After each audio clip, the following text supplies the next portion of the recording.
Okay, engine stop. We copy you down, Eagle. Welcome back, friend. On July 20th, 1969, American astronauts Neil Armstrong and Buzz Aldrin became the first men to step onto the moon. That's one small step for man, one giant leap for mankind. An incredible achievement made possible only by developing technology and science. The world watched on as those first steps were taken and history was made. History, however, is not confined to awe-inspiring events and positive achievements. Frightful and desperate events also get marked in history. Events that are involuntarily graved in memories due to pain and loss. These events are the opposite of happiness. They change people's lives permanently in ways no one would ever wish for. As the end of July 1969 drew near, two communities in California were living in trepidation.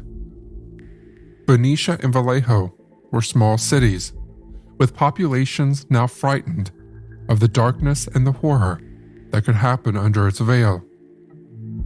There had been two shocking and brutal attacks on young couples within 7 months. 3 young people had lost their lives, and one had their life changed forever. All had faced an unknown gunman who had came out of the shadows and opened fire. There was a killer on the loose who was ruthless and bluntly cold. He attacked in the dead of night when the moon was the only light emitting from the sky. He looked for couples spending time together in secluded spots where he could creep up quietly before unleashing his terror. The last attack took place on July 4th, Independence Day. The noise and cheers of celebratory fireworks provided the perfect backdrop for this killer's plans. After firing multiple shots at Darlene Ferrin and Michael Maggio in the parking lot of Blue Rock Springs in Vallejo, the killer slowly and gently left the scene, driving his own vehicle. But he wasn't finished yet. Just 40 minutes later, the killer made a phone call to the Vallejo Police Department. He told the stunned operator in a monotone voice that he had shot and killed victims in Blue Rock Springs, and he was responsible for the murder of the teens the year before at Lake Herman Road. He wanted to claim his work. But this, once again, wasn't enough for this killer. He wanted to take his desire for attention and need for control another twisted step further.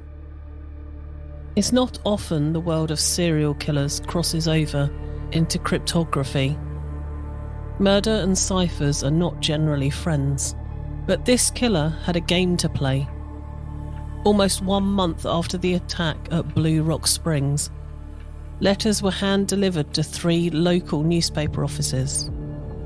With each letter was a code, a cipher.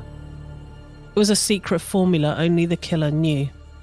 "Solve the cipher," he said, "and my identity will be revealed." Over 2,000 years ago, Roman dictator Julius Caesar is said to have used encryption to send secret messages during the war. He wanted to get information to his army generals without the enemy being able to understand what he was telling them. Caesar used a substitution cipher, where each letter of the alphabet is substituted with a symbol instead. It became known as the Caesar cipher. In handwritten envelopes post-stamped July the 31st, 1969, and marked, quote, "Please rush to editor," end quote, the San Francisco Examiner, San Francisco Chronicle, and the Vallejo Times-Herald received 3 letters, almost identical to each other. Dear Editor, I am the killer of them 2 teenagers last Christmas at Lake Herman and the girl lost 4th of July. To prove this, I shall state some facts which only I and the police know. The killer provided details of the Lake Herman shootings in December 1968 and the Blue Rock Springs shootings on July the 4th. His letters closed with a threat to publish his cipher by the following afternoon, or he would go on a kill rampage. It was an ultimatum with deadly terms attached. This individual wanted control and wanted to feel he held power. Each letter contained one part of a large cipher, 136 individual characters made up of 8 columns and 17 rows on a single slip of paper. To look at, it was an uncomplicated rectangle of symbols that didn't mean anything, but they did mean something. Add these 3 ciphers together, and a large cipher containing 408 characters and 54 different symbols gave the full, final message the killer wanted to convey. This cipher became known simply as the 408 cipher. The challenge set by the killer was to figure out what each symbol represented and find the solution. The killer had rolled the first dice. The newspapers immediately passed the letters and ciphers on to the detectives investigating the murders. A scramble ensued to find cryptography experts who might be able to solve this horrifying riddle. The 408 cipher, it was thought, was the same kind of substitution cipher Julius Caesar used during conflicts. It worked by knowing what the secret system is for switching the letters. These kinds of ciphers are often broken and figured out by looking at the frequency of the same symbols. Which symbols are usually in pairs, for example, and matching those to potential letters in the English language that also often come in pairs. Laborious, repetitive, and immensely frustrating. Such methods are time-consuming, but provide a starting point. Solving a cipher is a determined effort of trial and error, and a resolve to never give up. The San Francisco Examiner published their section of the cipher the same day they received it. The San Francisco Chronicle published an article entitled, quote, "Coded Clue in Murders," end quote, with their cipher a day later. The Vallejo Times-Herald decided to publish the full 408 cipher with the headline, quote, "Mystery ciphers not coded yet," end quote. The mystery of a killer who sends coded messages gripped local areas and beyond. Everyone wanted to know what this cipher said and who this killer was. The murders at Lake Herman Road and Blue Rock Springs had shaken those who lived in both areas. Just 4 miles apart, residents couldn't help but wonder whether the killer was someone living among them who knew the area. People avoided the 2 crime scenes long after the police tape had been removed, and officers were no longer in attendance. Those areas remained quiet and unfrequented. No one wanted to be where young people had lost their lives so violently and by someone entirely unknown. Along with the ciphers published in the local newspapers, reassurances from Vallejo Police Chief Jack Stilts were printed within the stories. In the role for just a year at the time of these killings, Stilts said that this killer was being hunted. But while he was still on the loose, people needed to be vigilant on who they let into their homes. He also appealed directly to the killer. He did not believe the person who carried out these brutal murders was the same individual who had written the letters and ciphers. He asked for more facts to prove the letter writer was the killer. It was a call that would be answered sooner than he thought. On Monday, August 4th, just days after Stilts' comment, the San Francisco Examiner received another letter, 3 pages long. The opening 2 lines are now infamous across the world. Dear editor, this is the Zodiac speaking. In answer to your asking for more details about the good times I've had in Vallejo, I shall be very happy to supply even more material. By the way, are the police having a good time with the code? If not, tell them to cheer up.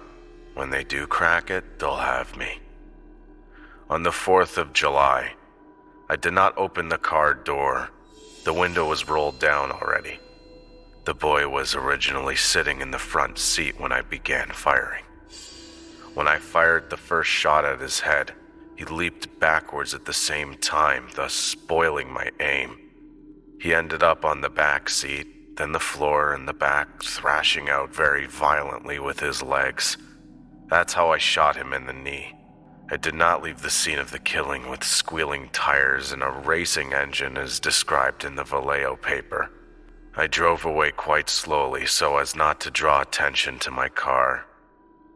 The man who told the police that my car was brown was a Negro, about 40 to 45, rather shabbily dressed. I was in this phone booth having some fun with the Vallejo cops when he was walking by. When I hung the phone up, the damn thing began to ring, and that drew his attention to me in my car. Last Christmas, in that episode, the police were wondering as to how I could shoot and hit my victims in the dark. They did not openly state this, but implied this by saying it was a well-lit night and I could see the silhouettes on the horizon. Bullshit. That area is surrounded by high hills and trees. What I did was tape a small pencil flashlight to the barrel of my gun. If you notice in the center of the beam of light, if you aim it at a wall or ceiling, you'll see a black or dark spot in the center of the circle of light, approximately 3 to 6 inches across. When taped to a gun barrel, the bullet will strike exactly in the center of the black dot in the light. All I had to do was spray them as if it was a water hose. There was no need to use the gun sights. I was not happy to see that I did not get front page coverage. A detective came and knocked on the door, and I said, "Is it Renee?" And he just gave me that solemn look. It was the worst day ever. The Proof podcast is back with a new case and a new season.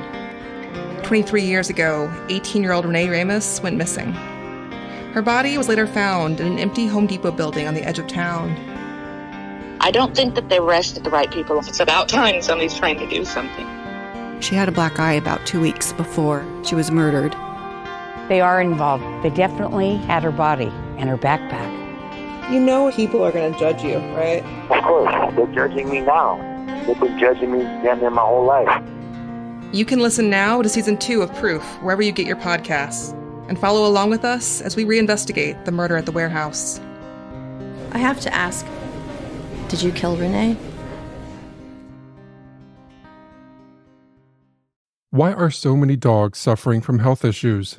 Actress Katherine Heigl, who's helped save over 16,000 dogs through her foundation, says she's seeing more issues with dogs' joints, odors, and health than ever before. And after doing a ton of research, she feels there's one place we can look to improve any dog's health: their food. What she's discovered is that the way many dog foods are made can actually create toxins that could wreck our dog's health. And this is true even for many premium brands. Fortunately, she found that just by adding a few special superfoods to her dog's food, she saw huge transformations in their health. She's made a 20-minute video explaining step by step how anyone can do this same thing to see incredible changes in their dog's health. Just like most people, my dog is my best friend, and I will do anything to keep him as healthy as I can. After watching this video and applying the tips they gave, my dog is more playful than he's been in the last few years. Plus, his coat is so shiny and soft. If you want to keep your dog healthy and happy, go to badlandsfood.com/Shane and watch Katherine's video right now. Again, that's badlandsfood.com/Shane. This killer had created a name for himself, a name he wanted to be known by: the Zodiac. It was clear he was reading about his crimes and the ensuing investigation in the local newspaper. He was incensed at not being front page news, and police getting details wrong about his attacks. He teased at the police regarding his 3-page cipher, was arrogant and egotistic. He enjoyed the idea of people running around trying to solve his puzzles and catch him. His reference to a witness being drawn to him in his car when the payphone he was calling police from after the July 4th attack began to ring remains an unknown. The police reports do not mention such a witness. He was irritated that police made out that he could see silhouettes at Lake Herman. He needed to highlight the cleverness of his method. How he had taped a flashlight to his gun to aim and fire directly at his innocent victims. His letter suggests he was narcissistic and cocky. He thought he was clever and no one would ever catch him. He craves attention, fear, and a spotlight for his work. Almost as if he should be rewarded for his planning and performance. All of these things were beginning to shine through. Combined, these made the Zodiac a very dangerous and unpredictable individual who had already proven his capability and appetite for murder. The next break in the case against the Zodiac came from a married couple who lived near Salinas, a small town about 123 miles away from Vallejo. Sitting at home on Sunday, August the 3rd, Donald and Betty Harden saw the full 408 cipher and accompanying story in the Vallejo Times-Herald printed the day before. Donald was a history and economics teacher at the North Salinas High School. He had no formal training in cryptography, but puzzles were a hobby, and he had a few books on the subject. His wife, too, found these puzzles intriguing. It was the story that came with the cipher that captured the Hardens. Solving a puzzle in a newspaper had no outcome other than a personal satisfaction in completing the challenge. This, however, was a message from a serial killer. A killer whose identity, location, and plan on where to strike next were all a mystery. He was also a killer who claimed that his real name could be found in the answer to that cipher. This was the catalyst for what would become 20 hours of almost solid work trying to solve it. As time ticked on, they realised they were achieving their aim. By Thursday, August the 7th, they were confident they had done it. The Hardens had solved the Zodiac's 408 cipher.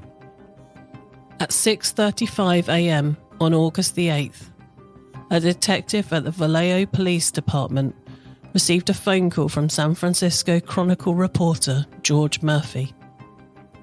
He told the detective he had a letter from Donald and Betty Harden, who claimed they had solved the cipher. They had sent in their solution, which revealed the words behind the code. They were cold, and they were chilling. I like killing people because it's so much fun. It's more fun than killing wild game in the forest because man is the most dangerous animal of all. To kill something gives me the most thrilling experience.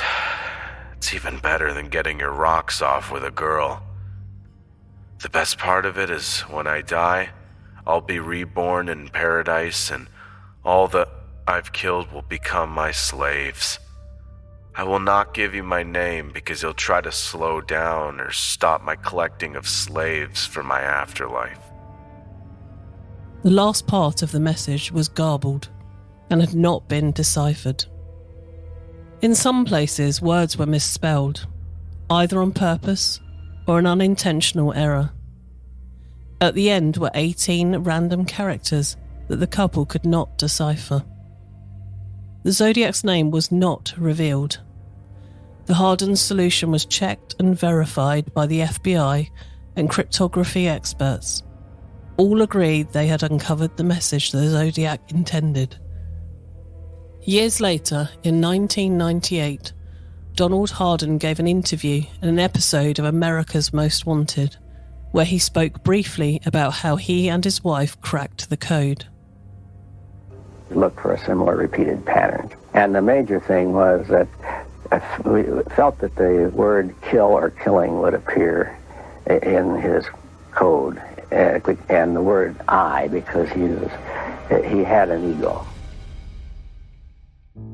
The words of the Zodiac in his cipher portray a zealous killer who gains immense pleasure from the act of murder.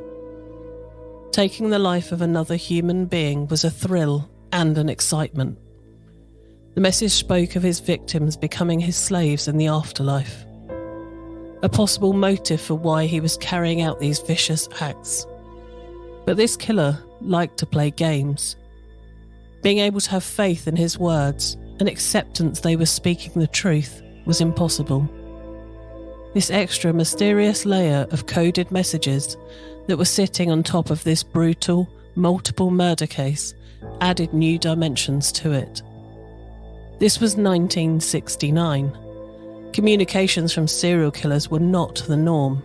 In fact, this was the first time a killer had made contact like this at all. It was behaviour that baffled and confused those in charge of catching this man.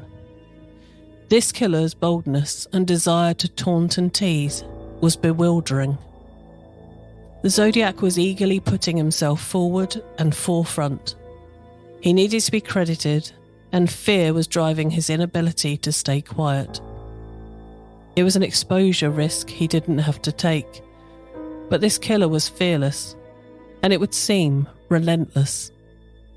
This would not be the last that was heard from the Zodiac.